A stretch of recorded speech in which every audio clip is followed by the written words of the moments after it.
Hare Krishna.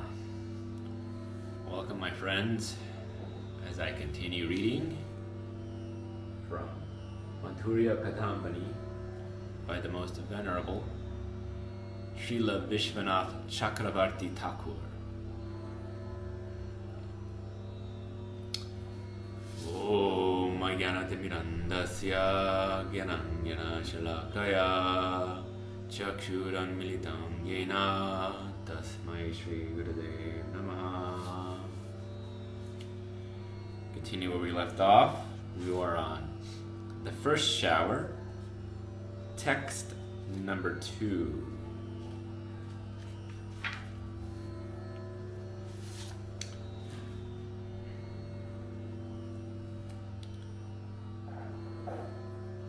We read the Pavunavad, and now we are in the Piyusha Varshini Vritti, page 29. The testimony of Shruti, or the Vedas, is certainly the best of all Shabda Praman.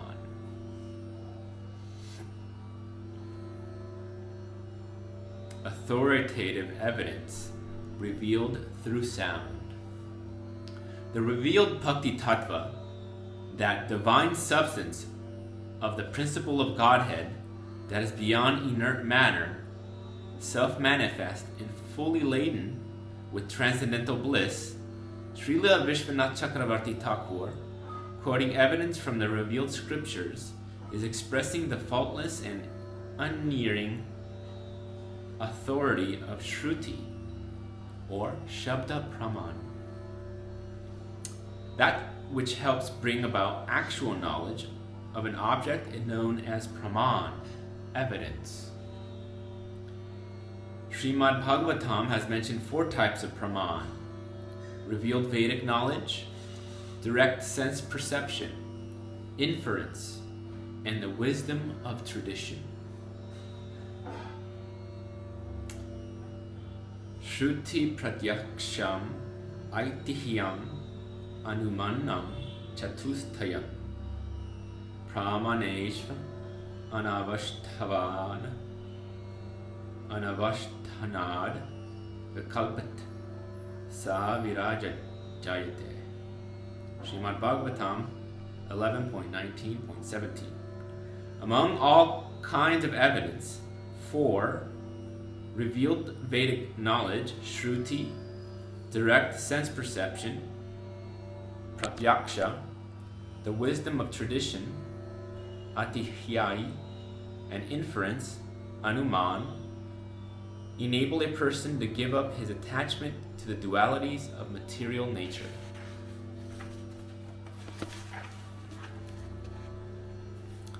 Three of these 4 kinds of Praman, namely direct perception, inference, and wisdom of tradition, may be prone to error.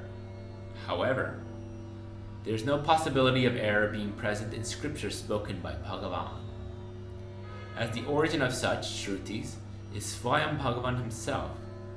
They are devoid of faults arising from misinterpretation, careless or hasty judgment, deception, ill-equipped senses, and so on. Also, in Manusmriti it says, Prajakchash chanumanam cha shastram cha vividha ganam trayam suviditam karyam dharma sudhim abhisht sata. It is absolutely compulsory for anyone who wants to know the principle of dharma to be conversant in 3 subjects: direct perception, inference, and the Smritis, which are based on the Vedas and various complementary Vedic literatures. For among the 4 kinds of Praman previously mentioned, Sri Madhvacharya has adopted only 3. Prajakshe nrindavat bhaved yasmad atihyam tena deshika praman Trividyam Pratyat Tatra Mukhya Shrutir Bhavit. Prameya Ratnavali 9.2. Since the wisdom of tradition passed on by word of mouth exists within the Praman of direct sense perception, the best of guides, Madhva Muni, has only acknowledged 3 types of Praman. Among them, revealed Vedic knowledge, or Apaurushaya Veda Vakya, Vedic statements with no mortal origin, is certainly considered the principal form of Praman. Nevertheless, our Gaudiya Vaishnavas have acknowledged 10 types of Praman. Srila Jiva Goswami has said, Yadyapi Pratyaksha Numana Shabdhor So Pa Manartharpati Abhyava Sambhavyatya Cheshtakyayani Dasha Pramani Vitatani Tatani Pramad Vipralipsa Karana Pakshva Dosha Rahita Vachana Makha Shabda Eva Mula Pramana Tattva Sandarbha Sarva Sambhadini. Although 10 kinds of Praman are mentioned: 1. Pratyaksha, direct perception. 2. Anuma, inference. Arsha, the statements of the sages. 4. Upaman, comparison. 5. Arthapati, presumption. 6. Abhav, absence.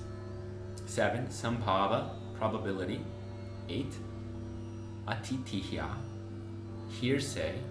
9. Cheshta, gesturing. And 10. Shabda, Vedic testimony. Only Apaurushaya Veda is free from the faults of misinterpretation, error from the careless or hasty judgment, the tendency to cheat, ill-equipped senses, and so on.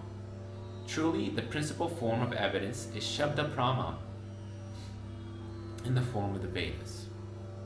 In Sri Chaitanya Charitamrita, it is also said, Pramanera Madhya Shruti Pramana Pradhana Shruti Je Mukhyartha Kahe Se Praman.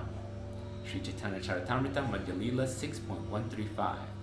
Among all the forms of evidence, the evidence of the Shruti is most prominent.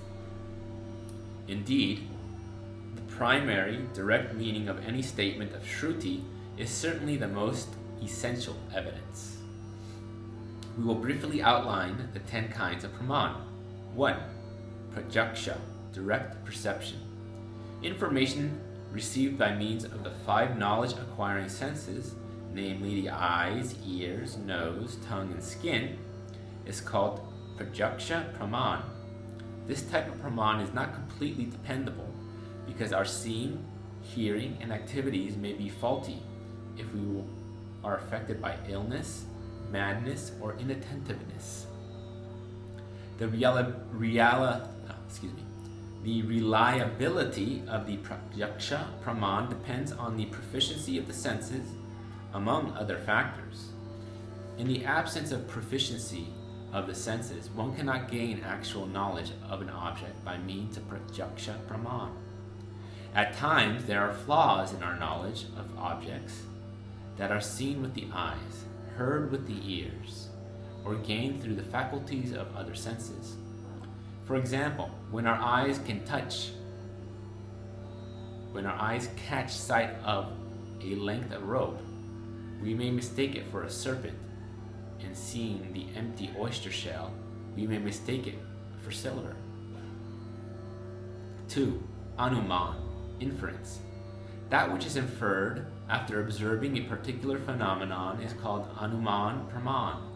For instance, for observing smoke, it is to be understood that fire is present. However, the Praman is not dependable. A Occasionally, smoke is sighted on a mountain even when there is no fire. Sometimes, when a water is poured on fire, smoke arises from it, even though the fire has, has already been extinguished. So, although there is smoke, fire is no longer present. Hence, reliable knowledge of an object does not come from Anuman Praman either. 3. Arsha, statements of the sages. The assertions of the enlightened rishis are called Arsha Praman. However, upon some deliberation, it becomes evident that the opinions of numerous sages vary, and therefore their statements are not always authoritative. The Mahabharata mentions Tarko Pratishta Shrutayo Vipina Nashav Rashrir Yasya Matang Nabhinam. Mahabharata Vanaparva 313.117. Logical reasoning is never conclusive, and unless one's opinions about the many different sections of the Vedas do not diverge from the opinions of others, we will never become famous as a great sage, rishi. There are many kinds of rishis, and along with them are their distinct theories. Thus, their theories are not always dependable. 4. Upaman, comparison. Upon examining one object, the knowledge that arises about a second similar subject is called Upaman Praman. For instance, salt crystals happen to be white. So someone may say that alum crystal is just like salt crystal. However, it is not a complete understanding of alum crystals, which have qualities distinct from that of salt crystals. Hence, Upaman Praman is also not completely dependable. 5. Arthapati, presumption.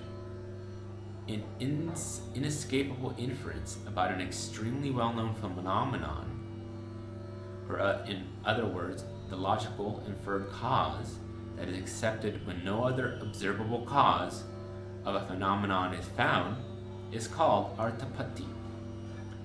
For instance, if a man does not eat in a day, he will not be seen eating. At the same time, it is apparent that a man is quite healthy and strong. So, if one does not eat in the daytime, then surely he must eat at night. Such praman is called arthapati. However, this arthapati praman is not dependable either, because by the mercy of a particular demigod, or by utilizing special herbs, a man may still remain healthy and stout, even after passing some days without any food. 6. Abhava, absence. The object that is not in proximity to the eyes, ears, or other knowledge-acquiring senses, or an object that is far from them, cannot be perceived by the senses.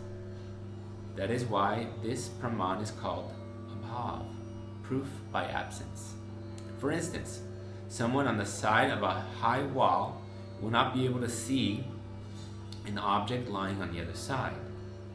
They think this is because it is not on the other side of the wall. It does not exist. That is why some refer to this non-perception as abhav praman. 7. Sambhav, probability. The number 100 is surely to be found somewhere within thousands of numbers. The notion of such likelihood, when it arises within the intelligence, is called sambhava praman. 8. Atihya, tradition. This refers to traditional historical accounts or rumors, the source of which can no longer be traced. Hearing through the grapevine about whatever is largely acceptable in society is called atihya praman. 9. Cheshta, gesturing. The praman by which one's knowledge of an object or quantities, measurements, and so forth, that is attaining by seeing, for example, numbers or fingers raised, is called cheshta praman. By ascertaining the absolute reality, neither aditya nor cheshta have any authority. 10. Shabda, Vedic testimony. The dictums of the scriptures that were not authored by man, apanu shreya shrastavachana, are called shabda praman. They also go by the name of apta vachana, authoritative or reliable declarations. Writings that were originally composed by the exceptional individuals are called Paurishaya Shastra, scriptures originating from man, while those who have not been written by any such mortal, but manifested by Bhagavan, are called the Apaurishaya Shastra, scriptures not originating from man. In the latter, misrepresentation, errors for careless or hasty judgment, deception or deceitful ambition, mistakes, and so on, either from inattentiveness of the mind or from incompetence of the senses, does not exist. There is no possibility of an imperfection or of any mistake anywhere in the words of Sri Bhagavan or in the words of the Vedas, because Bhagavan is all-knowing, all-powerful, and overflowing with auspiciousness, the supreme abode of compassion. Consequently, all of these words are devoid of all faults. Shabda Praman has been celebrated as the best evidence of all and unerring. Shabda Praman is the self-evident Praman, dependable and itself independent. Therefore, to know the transcendent rasa-laden absolute truth, Shabda Praman, that is, the Praman of the Vedas, is unquestionably the best of all Pramans. Here the following questions may be asked. Which scriptures are Shabda Praman or Apaurishaya Shastra? In answer to this, it's been said, Drigyaju Samarthasvascha Bharatam Pancharat Trakam Mula Ramayam Chaiva Shastram iti abhidhyatyate Yachchanu kulam itasya Tachcha shastram prakrititam Aktonya grantavistaro Nava shastram kuvartmatat. Skanda Purana, quoted by Sri Madhvacharya in his commentary on Vedanta Sutra 2.1.6. The four Vedas, namely Rig, Yajur, Sama, and Atharva, the Mahabharata, the original Ramayana, and the Pancharatra are all bona fide eternal scriptures, Sat Shastra, literatures that are in line with those have also been included within Sat Shastra. Those literatures disparate with these are not counted as Shastra.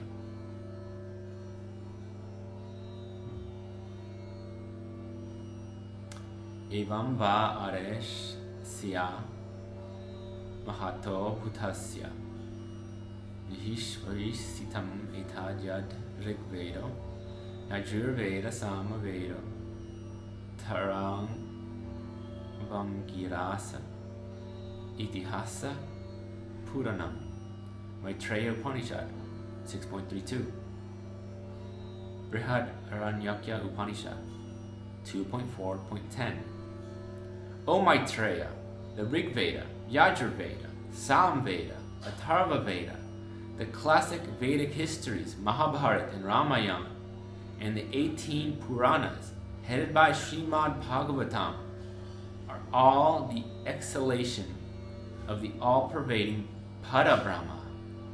In other words, they have been manifested from his breath. Hence, they were not authored by any man, because they emanated from the exhalation of Bhagavan.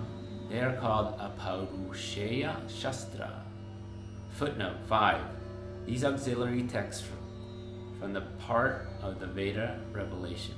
These are auxiliary texts from the part of the Vedic revelation. That was the footnote.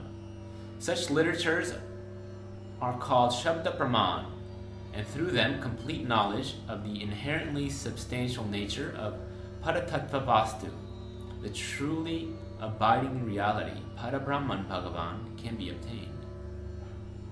In the present age, Buddhism, atheism, materialism, and numerous disparate doctrines devoid of spiritual reality remain in vogue throughout the world. The principal cause of this disdain for Shabda Praman, or the absence of faith in Vedic Shastra, and the lack of thoughtful study and reflection thereof. The Vedas are self-evident Praman. Other Pramans can certainly be authoritative, but only with the help of Shruti Praman. However, the statements of Shruti, the self-evident Praman, need no help from the other 9 Pramans. Atheism and various other doctrines remain persistently in fashion at present, and this is brought about by disrespect of the Vedas and hostility to Bhagavan. It is from these, in fact, that the misfortune of the world comes about. Some people inquire that since Buddhadev is an avatar of Bhagavan, can his words and instructions be also regarded as Praman? Interesting question. Srila Jiva Goswami answers this question in the Sarva Sambhadini. The purport of this is that although Buddhadev is Ishvara, neither his words nor his instructions can be accepted as authoritative. This is because the same Shastra that referred to Buddhadev as Ishvara states that he wrote godless Shastra simply to bewilder the demons. Whatever instructions he presented were meant exclusively for confounding the demoniac, not for ascertaining the highest goal, Paramartha. That is why at the beginning of the sacred text, Srila Vishwanath Chakravarti Thakur establishes the forthcoming subject of discussion on the basis of Shruti. The best of all Shabda Praman. With the words Brahma Pucham Pratishta, the Taittiriya Upanishad presents the bliss-laden Supreme Personality of Godhead, Paramananda Purush, as the shelter or the basis of Brahma. Using the metaphor of his, the tail Pucham. In this way, the Shrutis have ascertained the excellence of Bhagavan, who is ontologically laden with rasa swarup, over Brahma. Who is that rasa tattva? That rasa tattva is Swayam Bhagavan Vrajendra Nandana Sri Shyama Sundara. Srimad Bhagavatam, the crown jewel of all Shabda Praman, states Malalam Ashainir Nirnam Nara Vara Srinam Smaro Murti Man Gopanam Svajano Shatam Shiti Bhujam Shastava Pitro Shishu Mrityur Bhoga Pater Virad Avidasam Tattvam Param Yoginam Vrishninam Parad Devatiti Vedito ragam gata sagrajaha. Srimad Bhagavatam 10.43.17. When Bhagavan Sri Krishna entered Kamsa's royal arena along with Sri Baladev, Kamsa's most powerful wrestlers, headed by Chanura and Maushtika, sized him up as possessing a body more unyielding than a lightning bolt. Ordinary men saw him as a gem of mankind. The women perceived him as Kamdev, the god of love. The cowherd people identified him as their own kin, as their own kind, Bandhu. Other kings saw in him a stern disciplinarian who dispenses justice, and his mother and father perceived him as an infant. He appeared to Kamsa as the bitter end, to the ignorant as the universal form, to yogis as the supreme truth, and to the Yadavas as their supreme God. End quote.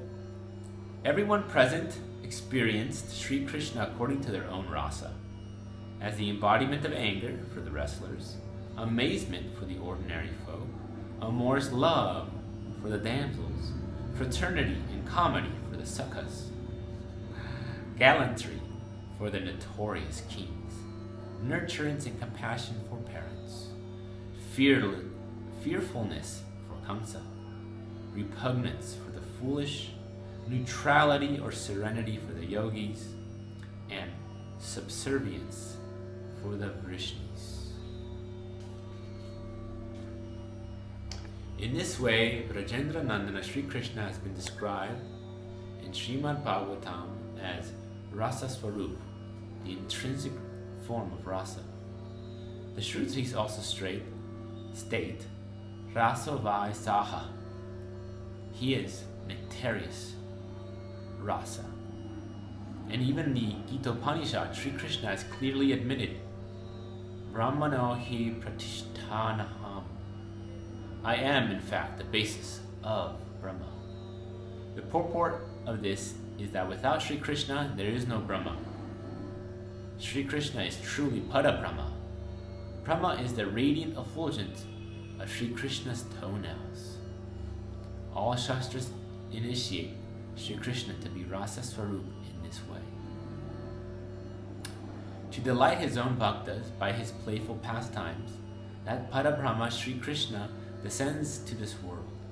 It is actually through Vishnu and his other incarnations, who inherently accompany him by residing in his body, that the task of slaying demons is accomplished.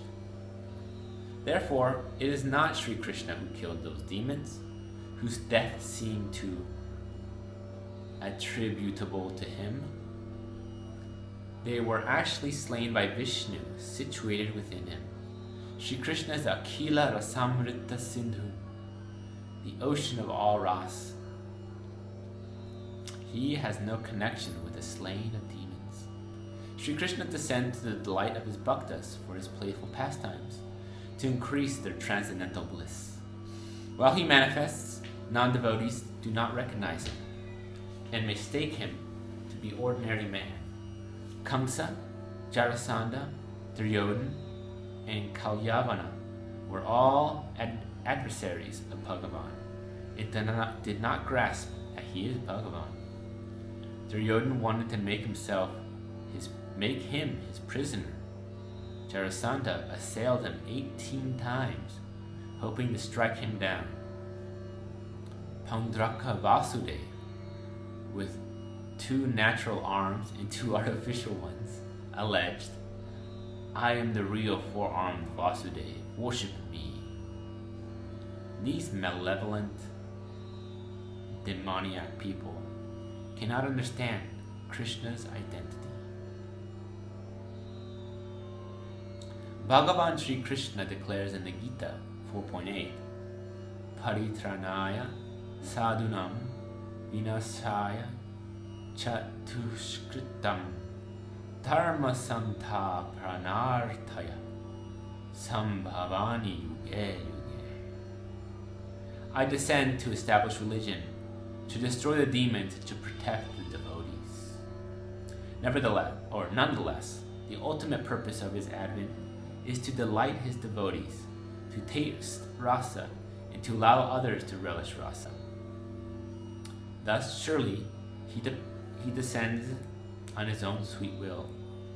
In this manner, Sri Krishna has been described as Rasa Swarup, the very form of rasa in the Upanishads. But Sri Krishna is not only the embodiment of rasa, he is Rasa Raj, the king of rasa. He is the intrinsic form of not just one rasa, but of the totality of all rasas. He is rasa personified. Lila Shuka says, Shringara Sada Sarvasvam. Transcendental amour, Shringar, is indeed the king of ras, or its essence. The deity of Prem is in the Shringar ras-laden Rajendra Nandana Shyama Sundar, Radhakanta. End quote. Jayadev Goswami also says, quote, Sakhi Shyama Sundar is Shringar personified. End quote. It is for this reason that the writers of Rasa Shastra say, Rasa Srinigharana Mayam Shyamala Krishna Daivataha.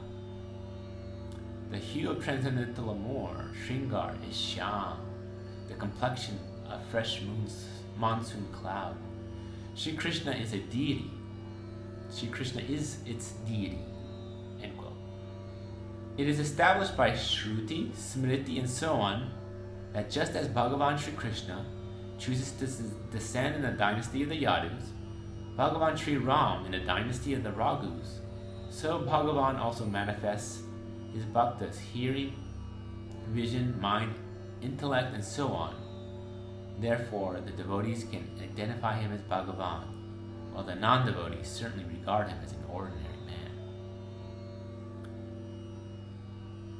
Atta Shri Krishna Namadi Nabhaved Grahyam Indriyai Sevo Mukhe Hi Jiv Vadhau Svayam Eva Spurati Ada. Bhakti Rasamrita Sindhu 1.2.234. Therefore, the transcendental names, forms, qualities, and pastimes of Sri Krishna cannot be perceived with the gross material senses. They automatically manifest themselves on the tongue and the senses of one who has heart and eagerness has awakened for the transcendental service of the Lord. That ends text number 2, and we will continue with 3b. Bhakti Devi is self-manifesting on the next one. So, a little recap. We went through the 4 principal pramans, 4 principal evidences that are described often by different sages or different authors of the Vedas, and the most prominent being Shabda Praman, right? That which is heard from Bhagavan himself directly. So it is not man-made, it is not inference, it's not